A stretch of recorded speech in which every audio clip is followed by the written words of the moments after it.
자, 그럼 우리가 징계를 잘 받은 사례를 한번 보자고요. 사무엘하 12장 한번 찾아보세요. 거기 7절에 보면 우리가 잘 아는 이야기가 나와 있습니다. 예, 바로 다윗의 이야기예요. 나단이 다윗에게 와서 아버지의 징계를 선포하는 장면입니다. 12장 9절에 보면 네가 여호와의 말씀을 업신여기고 라고 그랬어요. 나 보기에 악을 행하였다. 업신여겼다라는 것은 교만인 것이고 악을 행했다라고 하는 것은 의에서 벗어났다라고 하는 뜻이죠. 그것이 바로 아내를 다른 사람 누구예요? 자기 부하의 우리아의 아내 바세바를 네가 뺏어오고 그 우리아를 햇사람 우리아를 그 누구 암몬인가요? 암몬 자손의 칼로 죽였다. 거기 9절 뒷부분에 나와 있죠. 네 아내를 삼았다라는 거예요. 여기 이 부분에서는 다윗이 누구의 역할로 나타나는 것입니까? 사탄의 역할로 나타나고 있는 거예요. 다른 사람의 아내를 뺏었어요. 그리스도의 신부를 누가 뺏었어요? 사탄이 뺏었어요. 사탄이. 근데 또 뒤집어서 생각해 보면 그 사탄의 죄를 우리가 그 사탄이 우리를 유혹할 때 그렇게 사탄을 따라서 지아비를 버리고 간음을 행했다 이 말이에요. 그래서 그 간음을 행한 그 죄를 대신 우리 예수 그리스도가 또 우리를 대신해서 지어 주신 것이죠. 어쨌든 지금 여기 징계에 대한 이야기가 나오는데 12장 11절에 보면 내가 너와 네 집에 재앙을 일으키고 내가 내 눈앞에서 내 아내를 빼앗아 내 이웃들에게 주리니 그 사람들이 내 아내들과 더불어 백주에 동침하리라. 지금 다윗의 이야기는 전에 우리 사무엘하 여기 볼 때 이야기를 드렸지만 아주 어려우면서도 상당히 깊이 있고 재미가 있어요. 왜냐하면 예수님의 모습이 간간히 이렇게 명백하게 나타나고 있기 때문에 지금 여기 내 아내들을 더불어 백주에 동침한다라는 이 말이 있지 않습니까? 이거 분명히 심판이잖아요. 심판. 그런데 그 심판에 대한 이야기를 이렇게 가만히 보면 좀 다른 게 느껴지는 게 있어요. 사무엘하 15장 16절에 보면 왕이 나갈 때 그의 가족을 다 따르게 하고 후궁 10명을 왕이 남겨두어 왕궁을 지키게 하니라. 여기 후궁 10명을 왕이 남겨두지. 그때 우리 이 말씀을 볼 때 우리 그런 얘기도 했었죠. 이 사람들이 나중에 어떻게 되냐면 후궁 10명이 압살롬에 의해서 지금 이 아버지가 여기 위에서 심판 징계한다고 약속하신 것처럼 백주 대낮에 욕을 당합니다. 천막을 치고 욕을 당하는데 그 이 후궁 10명이 무슨 죄가 있어요? 남아있으라 해서 남아있었던 거고 이 압살롬이 이제 들어와 가지고 왕이 됐으니까 그들을 범한 건데 아무 힘도 없잖아요. 당연히 그렇게 될 수밖에 없는데 왜 데리고 가냐? 두고 가냐고. 데리고 가지. 근데 두고 갔단 말이에요. 그리고 10명을 남겨두고 하라고 한 게 뭐냐? 왕궁을 지키게 하래. 후궁이 무슨 힘이 있다고 왕궁을 지키나? 근데 그렇게 말도 안 되는 약속을, 말도 안 되는 일을 해놓고 다윗이 나중에 와서는 사무엘하 20장 3절에 보면 다시 돌아오는데 다시 돌아와서 왕궁을 지키게 한 후궁 10명을 잡아서 별실에 가두어 먹을 것만 주고 그들에게 관계하지 아니하니 그들이 죽는 날까지 갇혀서 생과부로 지낸다라는 말이 나와요. 이게 좀 너무하잖아요. 그죠? 근데 이제 이 사무엘하 지금 저희가 이쪽 관점이 아니기 때문에 제가 자세하게 읽고 넘어가진 않는데 이 다윗이 압살롬을 피해 도망했다가 나중에 다시 예루살렘 성으로 돌아올 때 그때 많은 사람들을 만납니다. 그래서 그 많은 사람들에 대한 심판이 내려져요. 심의부터 시작해서 많은 사람들에 대한 개별적인 만남과 심판이 이루어져요. 마치 어떤 느낌이 드냐면 예수님이 재림하시는 것과 같은 느낌이 들어요. 떠나 있다가 다시 돌아오시는 예수 그리스도. 근데 그렇게 보니까 후궁 10명한테 왕궁을 지키게 한다라는 말이 이해가 될 것 같아. 그건 포도나무 농장을 지키라고 떠나올 때까지, 다시 돌아올 때까지 지키라고 한 거나 아니면 그 열처녀의 비유도 있죠. 열처녀의 비유도 있고 그건 여기 지키게 한다. 이 얘기는 뭐냐면 10명을 남겨놨으면 어떤 놈이 와도 뭘 해야 되는 거예요? 하나님 아버지 남편을 향한 정조를 지켜야 되는 거야. 그게 거기 남아서 그 아내로 존재하는 것이 사실은 왕궁을 지키는 거예요. 그래서 나중에 생과부로 지낸다라는 얘기는 무슨 뜻이에요? 결혼하지 않는다는 뜻이야.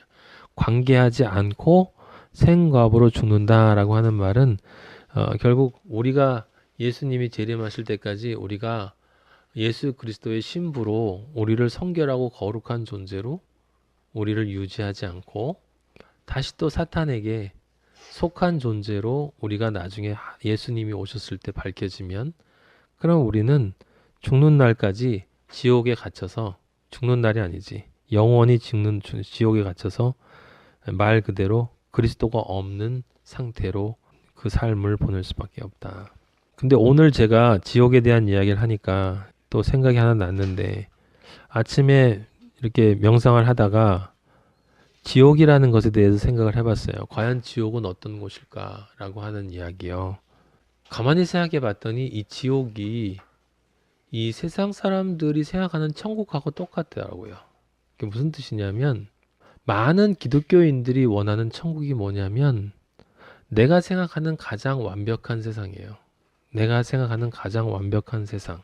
너무 기쁘고 너무 행복하고 모든 것이 내가 원하는 화려함과 이런 것으로 충만해서 마음이 평안하고 아무 걱정 없고 정말 그냥 행복감으로 가득한 그런 세상이 천국이야. 그래서 예수님 믿고 나중에 죽으면 그런 천국에 갈 거라고 생각해요. 근데 오늘 아침에 저한테 무슨 생각이 들었냐면 거기가 바로 지옥이다라는 생각이 들어요. 왜냐하면 예수님이 없어. 너무나 많은 기독교인들이 예수님을 생각하고 예수님을 말하는데 천국을 얘기할 때 보면 그 안에 예수님이 없어요. 사실은. 그리고 엄밀히 말해서 만약에 예수님은 안 계시고 그 완벽한 천국이 있어. 그러면 누가 슬퍼할까? 보면 슬퍼할 사람이 없어요. 아, 어쩌면 지옥이 그런 곳일 수도 있겠다라는 생각이 제가 들었어요. 그렇게 화려하고 그렇게 모든 것이 다 주어져 있는데 그곳에 우리 예수님이 안 계시기 때문에 나는 여기가 지옥이다라고 생각할 수 있는 사람은 그리스도인밖에 없어. 근데 그렇게 생각을 해보니까 이 세상 기독교인들 중에서 정말 그렇게 모든 게 다 있는데 예수님만 안 계실 때 여기가 정말 지옥이야 나 죽을 것 같아 이럴 사람이 누가 있을까 생각해보니까 별로 없을 것 같아. 별로 없을 것 같아요. 뭐 어디 계시겠지 뭐. 날 쳐다보고 계시지 않겠어? 예수님은 어디나 계시니까 아 여기 너무 좋다. 그리고 살지 않을까? 그 생각해요. 근데 거기가 지옥이에요. 그래서 제가 무슨 생각이 들었냐면 어쩌면 지옥은 있잖아요. 사람들이 생각하는 것처럼 그렇게 막 불꽃이 펄펄 뛰고 뭐 그냥 막 몸이 갈렸다가 다시 또 붓고 영원히 그렇게 고통스럽고 그런 곳이 아니라 있죠. 어쩌면 굉장히 좋은 곳일지 몰라요. 지옥이. 근데 거기 예수님만 안 계실지 몰라요. 예. 그러면 이제 이게 무슨 말이 되냐면 사람들이 지옥 가는 것을 두려워하지 않게 된다는 거예요. 그쵸? 참 신기하죠? 예. 기독교인들이 생각하는 천국이 그리스도인들에겐 지옥이에요. 우리가 그 생각을 해봐야 돼요. 정말 거기에 그렇게 최고로 좋은 그곳에 우리가 만약에 가는데 예수님만 없다. 그때 우리가 우울까? 진짜 그럴까? 라는 생각을 우리가 해봐야 된다라는 생각이 들었어요. 자, 어쨌든 지금 다윗이 징계를 받습니다. 그래서 징계를 받았는데 근데 그 징계를 받을 때 다윗이 어떻게 했어요? 속죄의 기도를 드렸어요. 시편 51편에 보면 10절에 이런 기도를 했습니다. 하나님이여 내 속에 정한 마음을 창조하시고 내 안에 정직한 영을 새롭게 하소서. 여기 정직한 영을 새롭게 하소서 그랬습니다. 예. 정하다라고 하는 게 무슨 뜻이에요? 깨끗하다? 아니에요. 그죠? 예. 있어야 할 것이 있는 것이 정한 거예요. 그것이 있어야 할 자리가 어떤 것이 자신이 있어야 할 자리에 있는 게 정한 거예요. 클린한 거야. 클린한 거. 그래서 맛있는 음식이 화장실에 있으면 정하지가 않아요. 아무리 새 음식이라 할지라도. 내 속에 정한 마음을 창조하시고 란 이야기는 내 안에 예수 그리스도의 영만 있어서 그 존재만이 내 안에 있어. 내 마음엔 그것만 있어야 되니까 그렇게 해달라는 이야기고, 정직한 영이라고 하는 것은 무엇이라고요? 하나님이 보실 때 정직함을 인정해 줄 수 있는 영이 되게 해주세요. 그거는 회개를 하나님이 원하는 회개를 해야 되는 것이고, 그죠? 믿음도 하나님이 원하는 믿음을 가져야 되는 거고, 진리를 전해도 하나님이 원하는 진리를 전해야 되는 거예요. 그게 정직이에요. 정직. 예? 내가 생각해서 이것이 하나님을 위한 것일 거야 라고 생각하고 거기에 덧붙이면, 예? 예. 우리가 얘기했던 세대주의자들이나 뭐 그런 사람들 있잖아요. 그런 사람 뭐 무수하게 많은데, 예. 뭔가 보이는 것들로 덧붙이는 사람들은 정직하지가 않은 거예요. 아버지가 보실 때 거짓말을 하는 사람이에요. 예. 다윗은 이렇게 기도하면서 나를 주 앞에서 쫓아내지 마시며 주의 심령을 내게서 거두지 마소서. 징계를 당할 때 징계를 거두어 달라라는 기도를 한 게 아니라, 예? 주 앞에서 나를 쫓아내지 말라라고 기도를 하고 있다고요. 주의 성령을 내게서 거두지 말아달라고. 그리고 구원의 즐거움을 내게 회복시켜, 첫사랑을 다시 회복시켜 달라는 얘기예요. 지금 포인트가 전부 뭡니까? 수직축이죠, 그죠? 수직축이 먼저 되어지지 않으면 수평축이 안 되거든. 이 시편 51편 우리가 공부했지만 시편 51편이 한 단어로 뭐라고 그랬어요? 십자가라고 그랬죠, 제가. 십자가. 기억나나 모르겠어. 시편 51편이 그냥 십자가예요, 십자가. 그래서 거기 12절에 보면 12절에 지금 붙드소서 한 다음에 13절에 바로 뭐가 나오냐면, 그러면 내가 범죄자에게 주의 도를 가르치겠다. 다른 사람에게 진리를 전하겠다라고 하는 거잖아요. 14절도 보면 나를 건지소서, 수직축이고 내 혀가 주의 공의를 드러높여, 수평축이잖아. 이렇게 계속 이어져요. 이게 앞부분에는 시편 51편 앞부분은 당연히 회개이기 때문에 수직축이고, 맨 마지막에 보면 그 수직과 수평이 온전하게 그리스도인들 사이에서 완성된 공동체의 이야기가 나온다고요. 어쨌든 지금 선지자 나단이 다윗에게 뭐라고 그랬어요? 용서했다고 그랬어요. 그죠? 나단이 거기 그 사무엘하 12장 13절에 보면 여호와께서도 당신의 죄를 사하셨다 그랬다고요. 사하셨다고. 당신이 죽지 않는다라고 얘기했어요. 그런데 그 다음에 당신이 낳은 아이는 반드시 죽는다고 그랬어. 무슨 뜻이에요? 아버지는 우리가 아버지의 아들이기 때문에 이 죄는 용서하시지만, 이미 그리스도를 통해서 용서를 하셨지만 잘못했기 때문에 맞긴 맞아야 돼. 용서는 하지만 맞아야 돼요. 이게 무슨 뜻입니까? 제가 유엘이 다혜가 잘못하면 용서를 해요. 용서를 한다는 얘기는 정확한 의미가 뭐냐면 그냥 용서한다는 뜻이 아니고 호적을 파지 않겠다는 뜻이에요. 아들로 계속 받아주겠다는 뜻이야. 용서한다는 말은. 그걸 없던 일로 봐주겠다라는 말은 그냥 없던 일로 봐주겠다는 뜻이 아니라 너를 내치지 않겠다라는 뜻이라고. 근데 잘못한 것은 책임을 져야 되는 거예요. 바로 자라기 위해선. 그래서 행위에 대해서는 반드시 아들은 그 결과를 받아야 되고 징계를 받아야 되는 거예요. 그 징계가 지금 아까 얘기한 것처럼 사무엘하 15장, 16장에 계속 나와요. 예? 그런데 다윗이 그 징계를 어떻게 받나 보세요. 이게 아주 너무 멋진 모습인데, 다윗의 모습이에요. 이게 다윗이 우리와 정말 다른 점인데, 사무엘하 16장 9절 한번 보세요. 16장 9절. 수르야의 아들 아비새가 부관이죠. 왕께 여짜오되 이 죽은 개가 누구냐면 시므이에요. 시므이. 사울 집안에 있었던 사람이, 사울 집안에 남은 사람이 다윗이 이제 초라하게 도망가니까 그 뒤에서 저주를 하는 거거든요. 저주. 예? 다윗을 저주하는 거예요. 그래서 옆에 있던 신복들이 이 죽은 개가 무슨 말인지 알겠죠? 무비보셋이 이 죽은 개만도 못한 존재다라고 자기를 이야기했었잖아.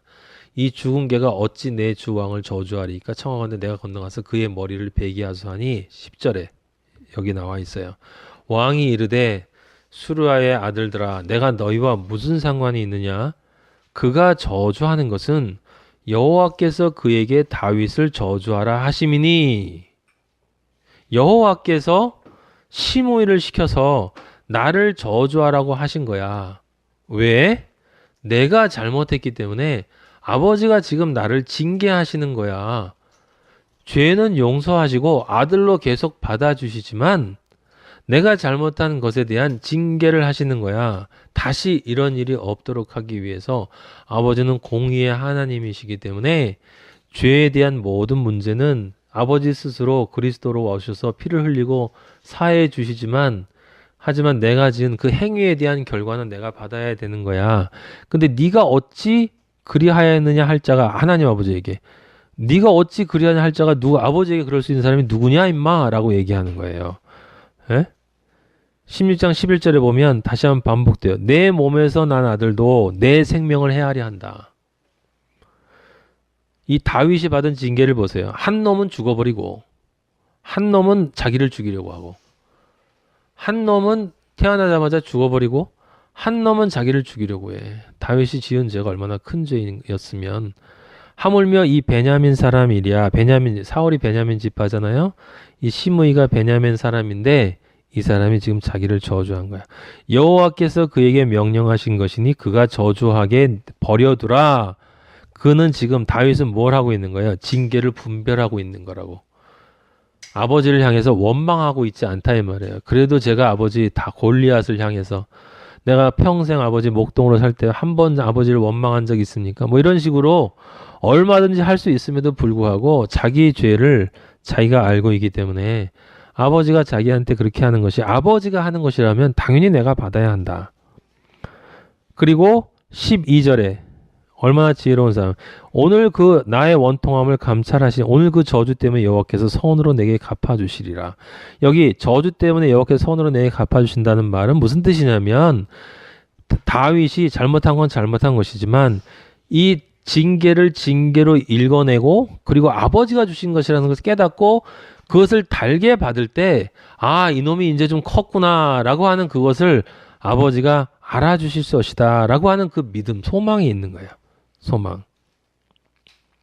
그러니까 다윗에게서 우리가 정말 잘 받아들여야 되는 것은 뭐냐면 그리스도인이 그럴 수밖에 없기 때문에 반드시 우리는 아버지의 길에서 벗어날 때가 있는데 아버지가 그때 징계를 주신다. 그걸 잘 받아야 한다는 거예요. 잘 힘들지만 힘들어요. 저도 경험해봐서 알고 앞으로도 또 경험할 거고 예. 늘 아버지한테 기도하고 아버지한테 징계를 받지 않는 존재로 아버지 앞에 늘 거룩하고 성결하고 그런 존재로 살게 해주세요라고 기도는 하지만 사탄이 가만히 있어? 걔는 발악을 하고 있는 처지이기 때문에 늘 오는 사자처럼 와서 유혹하고 생각을 넣어주면 아무 생각 없이 가만히 있으면 생각에서 쭉 꼬리를 물고 나가다 보면 마음으로 죄 짓고 마음으로는 뭐 수없이 죄 짓잖아요. 예, 그래서 늘 깨어 있어야 되는 거야. 예, 늘 이 찬양도 틀어놓고 몸부림을 치는 거지. 제가 옛날에 성경을 껴안고 잤다고 그랬잖아요. 여러분들한테. 머리에 비고 자고 껴안고 자고 별 난리를 다 떨어봤는데 지금 다윗의 사례가 정확하게 뭘 얘기하고 있는 거예요? 12장 1절. 잠언 우리가 읽었던 12장 1절. 훈계를 좋아하는 자는 하나님이 주시는 그 지식을 좋아하는 거예요. 예수 그리스도의 지식을 좋아하는 거예요. 그 보혈의 지식. 그 징계를 싫어하는 자는 짐승과 같다. 이스라엘 민족 징계를 싫어했어요. 그래서 광야에서 다 죽었어요. 그래서 아름다운 징계예요. 우리 아버지가 여러분에게 우리에게 주시는 징계는 아름다운 징계예요. 이 세상에 그거보다 아름다운 징계가 없어요. 예. 왜 또 아름다운 징계예요? 예? 아름다운 징계인 이유는 우리 예수님이 그 징계를 우리 대신 받으셨기 때문에 그래요. 이사야 53장 4절에 보면 그는 실로 우리의 질고를 지고 우리의 슬픔을 당하였거늘 우리는 생각하기를 그는 징벌을 받아 하나님께 맞으며 고난을 당한다 하였노라. 그가 찔림은 우리의 허물 때문이요 그가 상함은 우리의 죄악 때문이라. 그가 징계를 받음으로 우리는 평화를 누린다. 그가 징계를 받음으로 우리는 평화를 누린다. 그가 채찍에 맞음으로 우리는 나음을 받았다. 그러니까 예수 그리스도가 징계를 받음으로 해서 우리의 아주 근원적인 죄 있죠. 하나님 아버지에게 절대로 가까이 올 수 없는 그 죄에 대한 징계를 아버지가 예수님이 받으셨으니까 우리는 이제 하나님 아버지와 화목제로 예수 그리스도를 바치고 지금 평화를 누리고 있는 거야. 그럼 우리가 이제 예수 그리스도가 되어져야 되기 때문에 그 완성되어져 가는 길에 우리가 하나님 아버지 앞에 볼 때 그리스도인으로서 온전하지 못할 때 아버지가 우리에게 당연히 아들이기 때문에 예수 그리스도 징계를 받았는데 그것도 본인이 잘못한 게 아니라 우리 징계를 예수 그리스도는 받았는데 우리는 우리 징계도 못 받겠냐 이 말이에요. 당연히 받아야죠. 예? 예, 힘들어도 아버지 감사함으로 받겠습니다 라고 하고 예, 받아야 되는 것입니다.